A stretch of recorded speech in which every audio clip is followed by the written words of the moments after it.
Hello, friends. Today I wanted to talk a little bit about God's presence in each of us.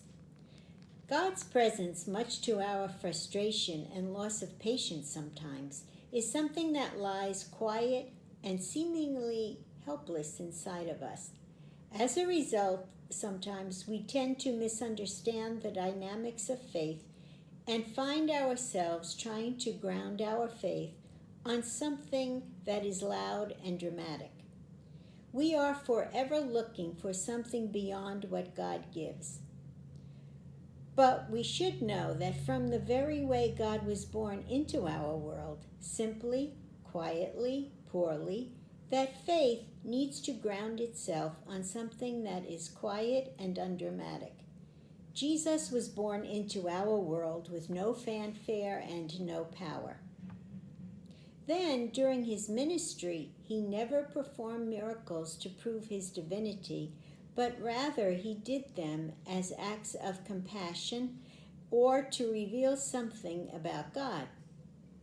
Jesus' ministry was to teach us what God is like and that God loves us unconditionally. So, what is the important faith lesson in this observation? Well, God lives in us as an invitation that fully respects our freedom. He never overpowers us, never goes away. He lies there precisely like the baby Jesus, lying helpless in the straw, gently beckoning us, but helpless in himself to make us pick him up. Why doesn't God show himself to us more directly and powerfully so as to make faith easier?